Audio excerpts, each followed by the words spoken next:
Reed sat impatiently on the hard bench, the uncomfortable wooden surface digging into his skin. This has got to be the worst day of his life because he never saw himself in a courtroom, with harassment and rape charges lobbied against him. His lawyer, Mr. Ralph McLaurin, was on the other side of the bench in a casual button-down shirt and pants. When he first saw Ralph walk in, all my hopes sank. Was this the lawyer that would get him out of this? Not to sound rude, but he didn't have much faith in the man. Suddenly, there was movement at the back of the room and Reed turned to look. His boss, Walker Romes, walked in with a smug smile on his face, closely followed by his lawyer who, when compared to Reed's, dressed sharply in an expensive-looking suit. His hopes dropped even further, but I refused to be cowed. When Walker sat down on the plaintiff's seat, Reed leaned over a bit so he could hiss to him. "How wicked can you possibly be, showing how brazen you are? You're the one who harassed that young lady, and you're suing me for your own failed initiative?" Walker, of course, ignores my accusation, pointedly staring at his watch. "Mr. Reed, please do not disrupt the court," the bailiff warned, and he swung his eyes up in surprise. "You have got to be kidding me," he thought, angrily reclining back in his seat. Reed tried to act all chill, but there was a question burning in my brain, so he asked Mr. Ralph, "Hey, do you think she'd show up?" He emphasized the she so Ralph would know who was talking about. What if they had bought her off? Ralph placed a hand on his shoulder. "She'll show up, don't worry." Meanwhile, during our discussion, Walker's lawyer had already walked up to seek permission to start. It was granted because he started to talk. "Good day, Your Honor. I would like to launch into the defense of my client, Mr. Walker Romes." The man's tone was clear, crisp, and calculative. "The accuser, Mr. Reed Blackwater, assaulted Mr. Walker all because Mr. Walker was trying to stop him from further harassing a female employee. Also, Mr. Reed, who has been a long-time employee of the car wash, is familiar with the blind spots of the surveillance cameras, and he invited the victim over to one of those blind spots with a post-it note." Reed clenched his jaw and fists in anger upon hearing that because he knew they were all lies. There was no such thing as a post-it note from him. It was all a carefully plotted ruse to make him take the fall for that vindictive snake, Walker. But Walker's lawyer was good because he went further, breaking it all down. "My client, Your Honor, is a man of passion and justice. His dedication to eradicating unfit people in society is a thing to applaud, and Mr. Reed has always been a highly temperamental person.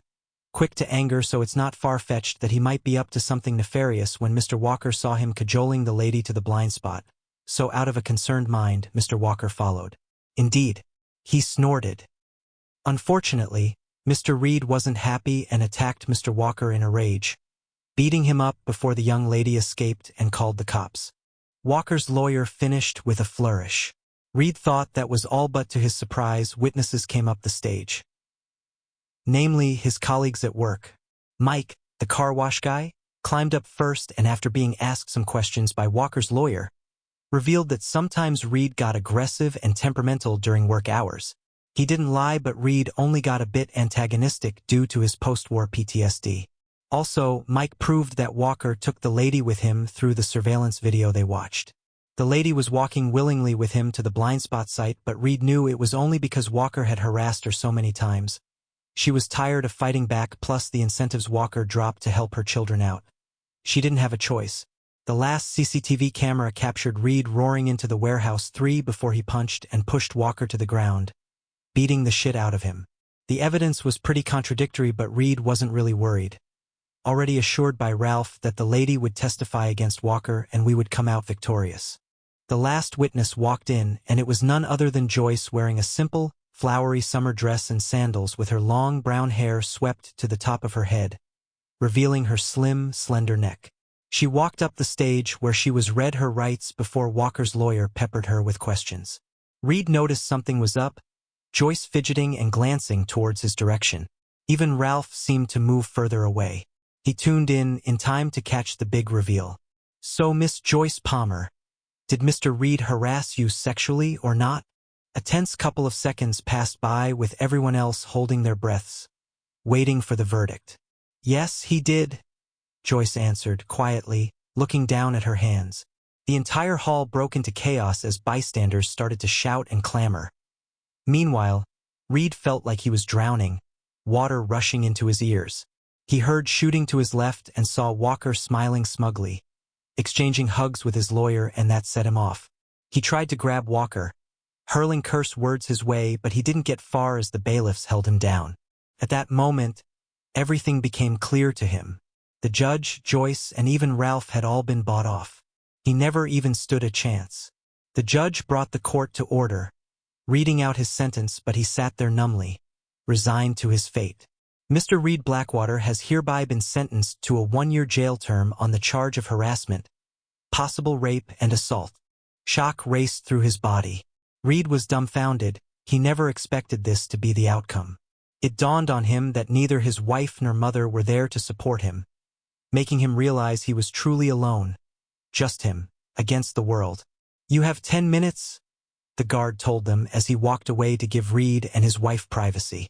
Immediately the judge passed on his verdict a week ago. Reed was whisked away without being able to confront his lawyer to call his family. The judge was only able to send him away for a year because there was no concrete proof to hold him in for a longer time. A year of being away from his family. His wife, mom, and his daughter, his wife, Kayla, visited him in prison a week later. Reed found out as he was escorted to the meeting room. Seeing his beautiful wife lifted his spirits, and his steps quickened. Even though there was a see-through glass between them, it didn't diminish how sad his wife looked. Picking up the phone, Reed spoke first. "How are you and the kids?" Kayla tucks a strand of hair behind her ear, giving him the first unobstructed view of her face. "We're fine." "And home?" he asked, eager to get information. "Home is good." She looks away. Actually, we're not staying at the former house anymore. We moved to a smaller house in the suburbs." "Why?" He leaned forward, worried, but Kayla moved away from him as if he had a virus. "Because our kid was bullied and humiliated so much because of your crimes that I couldn't take it anymore." Reed. The first spark of fire he'd seen all day lit up her eyes. "I also couldn't afford her private tuition anymore." "It's all your fault, Reed. If you hadn't been so goddamn selfish and ruined our lives, we wouldn't be in this mess right now." Kayla broke down. Each word felt like an arrow piercing his heart. "You can't think I did it, did you?" He reached out to touch the glass, expecting Kayla to follow his lead, to at least show him that she hadn't given up on him completely, but Kayla didn't put her hand up. She suddenly found a spot on the table very interesting. "Kayla, please say something," he begged, his voice cracking. "Anything." Kayla didn't even say anything. Reed realized then that his wife believed he was capable of rape despite all they've shared. It was not only painful but disheartening. Finding out the woman you love and would die for wasn't even half as dedicated as you are. "Look, Reed, I don't want to go into all that." Say pushed past the awkward conversation. "The real reason why I came to see you is to tell you that as soon as you're out of here, we're getting divorced." Reed jerked as if shocked by electricity. "What? No, Kayla, you can't possibly mean that." A stray tear slipped down her cheek as Kayla started to pack her bag, preparing to leave. "I'm sorry, but that's how it's going to be. Goodbye, Reed." Kayla stood up and started to walk out the door. It felt like she was walking out of his life, and that made Reed react. He pressed up against the glass, screaming and yelling at her to come back. But Kayla walked out without a backward glance. A year later, the air of freedom smells different as compared to a stale one of confinement. Reed thought as he nervously tugged his baseball cap low on his face, worried about how his new look would scare them off. "Hello," he called out to the young girl, who was startled, turning to look at him as if he was a serial killer. She even moved backward. "Sorry to disturb you, but I couldn't help but notice that you and your family live here. Is there any chance you stay with her?" "Nope, never seen her before." That underlined his fears. Kayla had moved out and she didn't leave behind a forwarding address. Crap, he had no idea where she could be staying since her old number was no longer in service too. Resigned, Reed made his way to his mother's house. "Mom," he called out, noticing that the door was slightly open. Pushing it in, he noticed that there were piles of books and papers strewn away with dirty dishes in the sink. "Mom, are you here?" Moving further into the house, He discovered that even the furniture were thrown over as if the place had been burgled. He went back outside to place a call to his mom when he saw Mr. Tom, Mom's neighbor. After some careful inquiry, he found out that her place was burgled and his mother had been in the hospital for the past 3 days. Those words sent fear racing down his spine and he dashed to the nearest bus stop, anxious to get to the hospital. "Mom, what happened?" he cried out once he stormed into her room, seeing his mother hooked up to different machines with tubes sticking out of her nose. "Are you okay?" Her eyes softened with joy. "Reed, I'm so happy to see you here." She drew him close, plastering kisses all over his cheeks, before waving down at her body. "As for this, it was because I was investigating your case. You know, I never believed you would do something like that, so I spent months meticulously gathering evidence." To say he was shocked was an understatement. "Unfortunately, about 3 days ago some gangsters broke into my house and stole everything." Mom sighed, feeling bad that she didn't think of creating a backup plan for something like this. Reed, on the other hand, felt terribly guilty for placing his mom in harm's way. "It's okay, Mom. All that matters right now is that you're alive." He held her close to his chest. While they were each soaking in each other's company, the room door slammed open and Kayla walked in briskly, holding a slim file in her hand. She dumped it on the bed in front of him. They spilled out and he realized that they were divorce papers. "Sign it," she ordered. "Wait, what?" Reed was so stunned for a moment that he didn't know what to say. Kayla, what are you doing here?" More importantly, how did she know he was going to be here today? She didn't respond, still keeping a stony look. She took a step forward, which was when he saw the man behind her back. "What the hell?" Instantly, he bolted out of his chair, the divorce papers forgotten. "Mike?" Mike was one of the men who testified against him for a crime he didn't commit, but he had the balls to show up here. Hell no. Reed was so angry he didn't think, launching himself at the lying asshole. He gripped Mike's collar firmly, tightening the space around his neck. "Why did you do it, huh? How much did they pay you to snitch on me?" Mike grunted, not saying anything, and that even aggravated Reed the more. He struck, sending Mike crashing to the floor. Kayla screamed, running to Mike's defense while she tried to make sure he was okay. "What is wrong with you, Reed?" she shouted at him. "What's wrong with me? I should be asking you that question. Why is he here? Why are you with someone that would hurt me?" Kayla spun around angrily.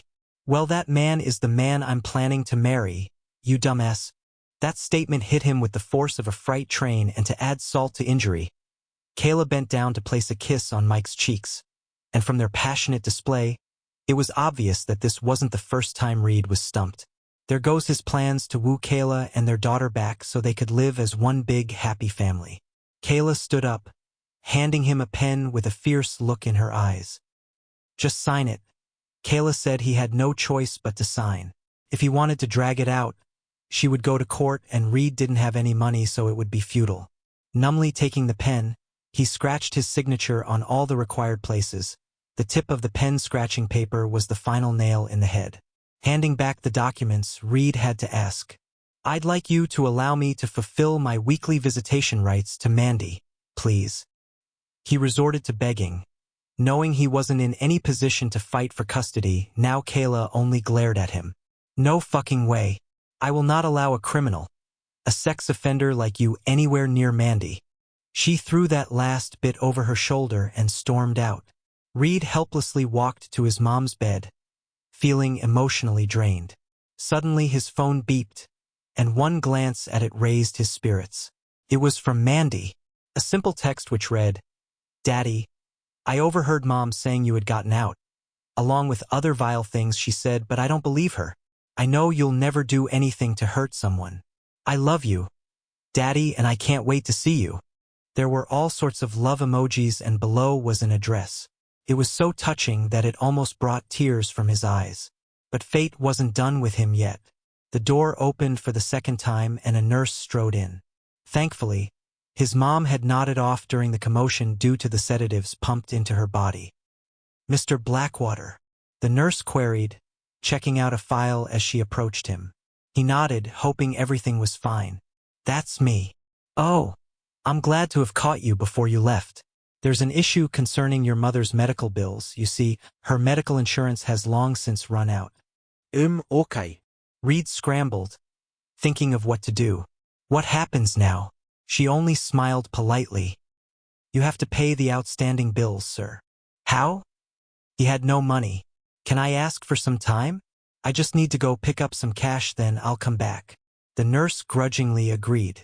Reed knew his mother always kept some stash back at home, so he left the hospital, hoping to get his hands on them. It was already raining heavily when he was heading back home, adding to his distress.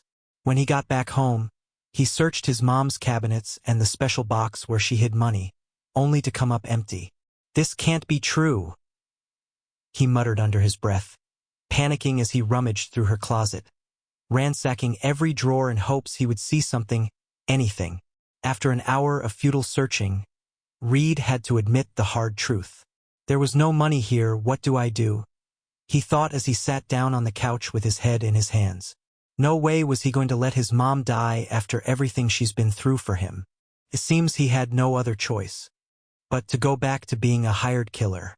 Reed was desperate, as the nurse's warning rang in his ears over and over again. The fear of losing his mother promoted him to go downstairs and uncover his laptop, which he had hidden away. He removed the dust from the cover, waiting for some seconds as he thought over his decision again. Once he opened it, there was no going back. Flipping open the laptop, he logged into the system with his private passcode. As soon as the green tick appeared on his screen, it went blank before 3 words popped up. The scavenger is back.